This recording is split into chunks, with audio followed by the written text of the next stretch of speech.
C'est l'hiver et vous faites l'inventaire des gants que vous avez en votre possession. Vous devez renvoyer le nombre de paires que vous avez réussi à réunir. Tous les gants troués doivent être ignorés. Alors rien de bien compliqué, effectivement. Là, nous sommes censés, par exemple, dans ce cas de figure, dans ce premier test, avoir une sortie de 2. C'est-à-dire qu'on a trouvé 2 paires. Effectivement, nous avons 2 rouges ici. Alors, les couleurs ne sont pas obligées d'être successives. On peut avoir un gant rouge là et un gant rouge là, hein.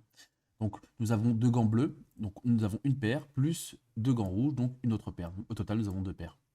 Là, nous n'avons qu'une paire, parce que nous avons jaune et jaune, sachant que conformément à cette consigne-là, tous les gants troués doivent être ignorés. Bien que nous ayons une paire ici de bleus troués, nous avons un gant troué ici et un gant bleu troué là, cette paire est ignorée. Voilà. Par exemple, là, nous n'avons strictement, nous n'avons pas de paire, dans la mesure où nous avons une couleur différente à chaque fois que nous parcourons les différents éléments présents dans cette liste. Donc, le but de la manœuvre est assez, je pense, explicite, assez simple. Donc, je vous laisse implémenter ça et puis on se retrouve pour la correction.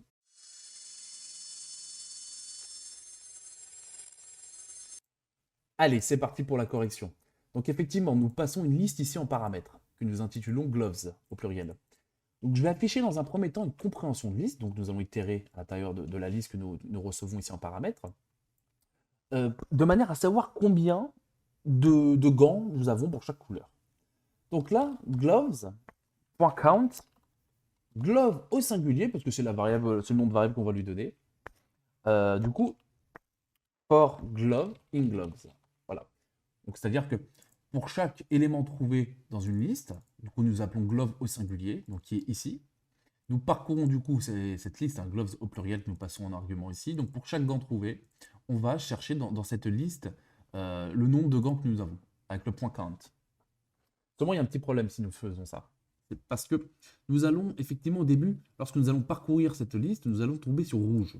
Certes, donc nous allons lui demander de nous renvoyer le nombre de gants de la couleur rouge qu'il y a à l'intérieur de cette liste. Sauf que nous avons 1, 2, 3 rouges. Il va ensuite continuer sur bleu, bleu. Et quand il va retourner sur rouge, et c'est pareil pour le bleu d'ailleurs, le rouge ici, il va encore nous renvoyer 3 éléments.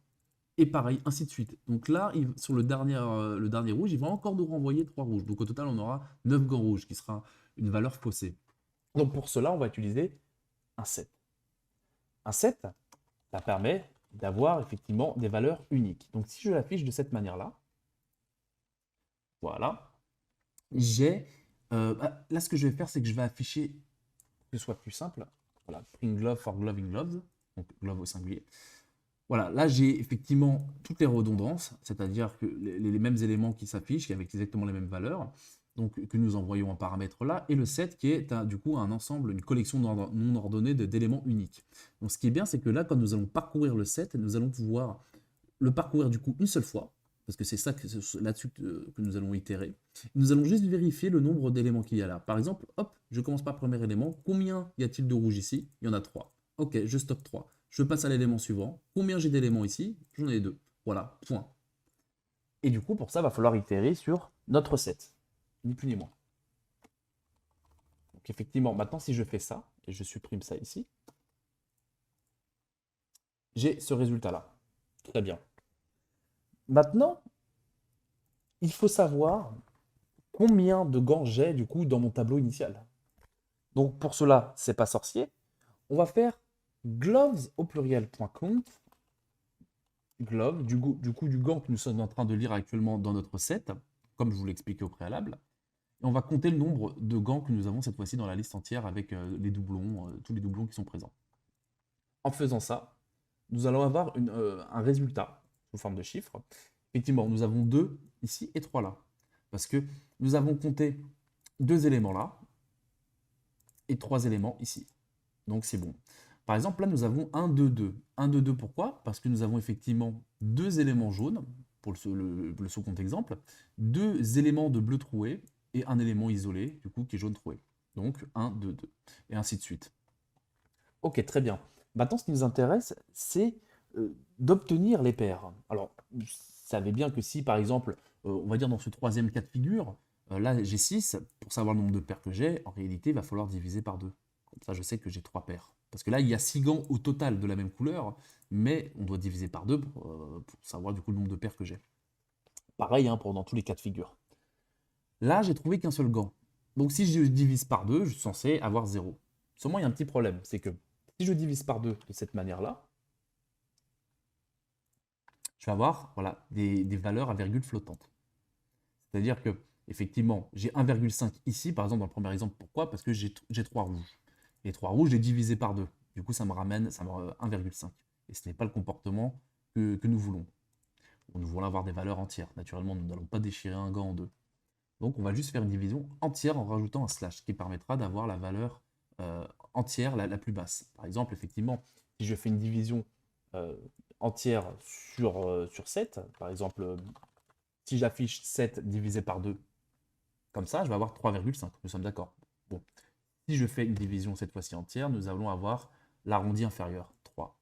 Et ben, c'est ce que c'est ce que nous implémentons ici, de manière à pouvoir obtenir du coup des valeurs entières. Et là, c'est plus intéressant. Nous savons que nous avons une paire ici, donc effectivement une paire de bleu et une paire de rouge, parce que le gant rouge qui est en trop est ignoré, naturellement. Pareil, nous avons 0 paire. Alors 0 paire, c'est quel élément? C'est un élément qui est isolé, c'est le jaune troué. Donc il y a 0 paire de jaune troué. Et là, nous avons effectivement du coup une paire de bleu troué et une paire de jaune. C'est très bien. Nous pouvons faire le cumul de la somme et la renvoyer. Sauf qu'attention, nous avons bien dit que tous les gants troués doivent être ignorés. Donc pour cela, nous allons juste implémenter une petite condition dans notre compréhension de liste. Si du coup le mot troué n'est pas présent dans le gant que nous parcourons, in glove, else, alors dans ce cas-là, on va mettre 0 et je vais vous expliquer pourquoi. For glove in set. Bon.